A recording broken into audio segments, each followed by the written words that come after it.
स्वागत है आप सभी का हमारे YouTube चैनल नर्सिंग ज्ञान कोश में। मेरा नाम है चंदन और आप देखना शुरू कर चुके हैं जीएनएम थर्ड ईयर वालों के लिए परीक्षा की दृष्टि से बहुत ज़्यादा महत्वपूर्ण मिडवाइफरी एंड गायनेकोलॉजी से कुछ इंपॉर्टेंट डिफिनेशंस को, जिसमें इस वीडियो में डिस्क्राइब भी मिलने वाला है। आशा करते हैं वीडियो पसंद आएगा। अगर वीडियो पसंद आता है तो हमारे चैनल को जरूर सब्सक्राइब कीजिए, साथ ही वीडियो को लाइक तथा अपने दोस्तों में भी जरूर शेयर कीजिए। चलिए बढ़ते हैं आज के पहले क्वेश्चन की तरफ। आज का जो पहला क्वेश्चन है वह है प्रसव किए जाने वाले समान तथा प्रसूति परीक्षण। ठीक है, जो जनरली हम लोग एग्जामिनेशन करते हैं ऑब्स्टेट्रिक्स में, जो एंटीनेटल केयर होता है उसमें, उसको हम लोग आज देखने वाले हैं। तो जो परीक्षण होता है उसमें जो शामिल होता है वह पहला होता है जनरल एग्जामिनेशन यानी सामान्य परीक्षण। दूसरा होता है मैटरनिटी एग्जामिनेशन यानी प्रसूति परीक्षण, जो प्रसूति का देखभाल या प्रशिक्षण करते हैं, ठीक है, एग्जामिनेशन करते हैं उसको। तीसरा होता है सामान्य तथा विशेष जाँच, जो स्पेशल इन्वेस्टिगेशन होता है या जनरल इन्वेस्टिगेशन होता है उसको। ठीक है, तो जो सामान्य परीक्षण होता है उसमें प्रथम मुलाकात के दौरान महिला को सिर से लेकर पांव तक परीक्षण किया जाता है तथा उसका रक्तदाब, पोषण स्तर, एडिमा, वजन आदि की जांच भी की जाती है। ठीक है, जो पहला जो मीट होता है किसी प्रेग्नेंट औरत से, तब उसमें उसका वजन, ठीक है, रक्तचाप, पोषण स्तर, एडिमा वगैरह का हम लोग जाँच करते हैं, ब्लड प्रेशर वगैरह भी देखते हैं उसका। दूसरा होता है प्रसूति परीक्षण यानी मैटरनिटी एग्जामिनेशन। इसमें गर्भाशय का आकार तथा गर्भावस्था की अवधि से संबंधित जो भी परीक्षण होता है वो किए जाते हैं। इसमें जनरल नाल में उपस्थित असामान्य स्थिति का भी पता लगाया जाता है।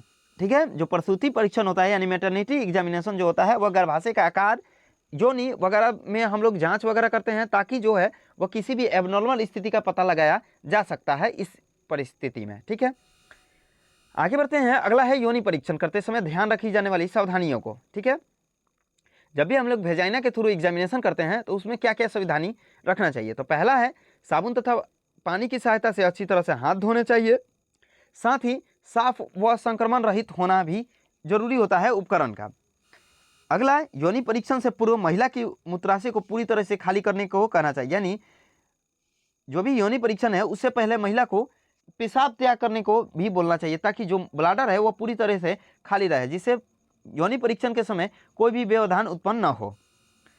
तीसरा जो होता है वो है एब्डोमिनल एग्जामिनेशन। ठीक है, जो उदरीय परीक्षण होता है उसमें, तो प्रसव पूर्व अवधि के दौरान उदरीय परीक्षण द्वारा निम्न जानकारी इकट्ठा की जाती है। यानी जो उदरीय परीक्षण करने का जो तात्पर्य होता है वो पहला होता है उदरवृत्ति पर किसी सर्जरी के निशान की उपस्थिति, यानी पहले कोई सर्जरी वगैरह हुआ है, यानी कोई कॉम्प्लिकेशन की स्थिति में जो सर्जरी वगैरह होता है उसका पता लगाया जा सके।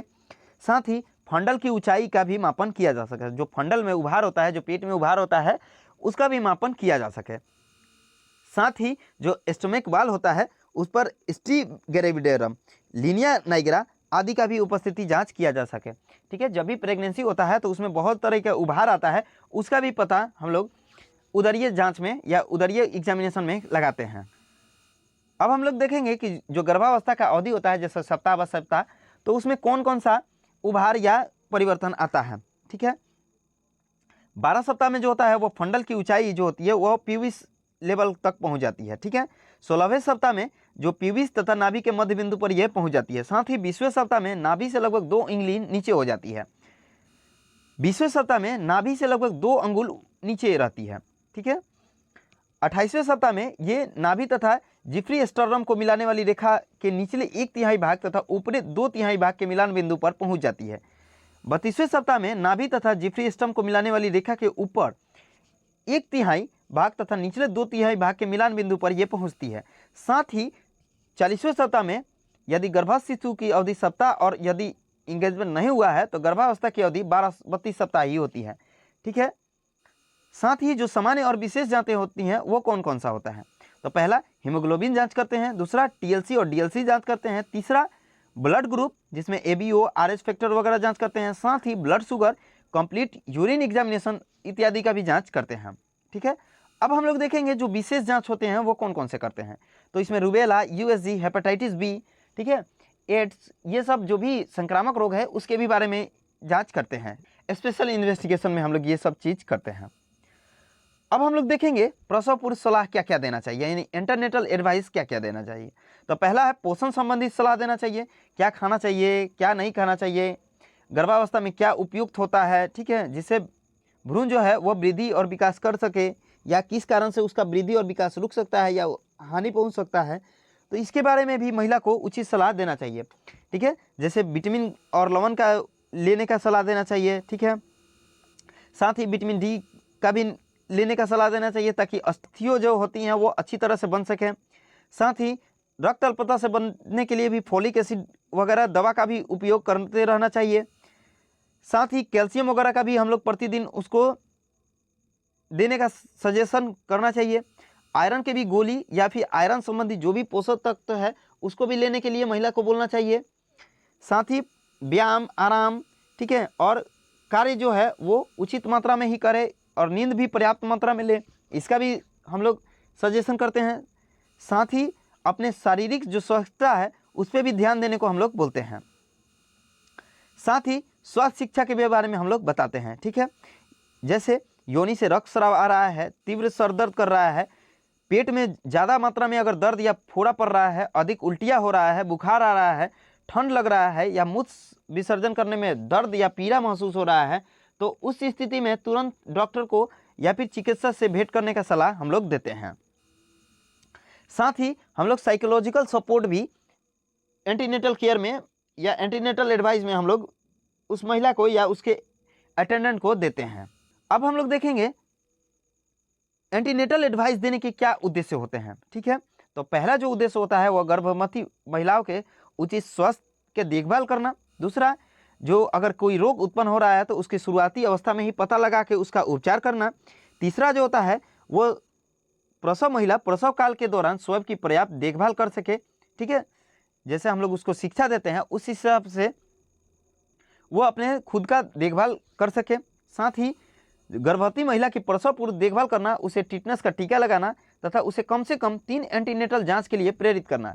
जो गर्भावस्था में 3 एंटीनेटल केयर होता है उसके भी बारे में उसको बताना और उसको जांच कराने के लिए प्रेरित करना। साथ ही टिटनेस का भी टीका लगाने के लिए प्रेरित करना।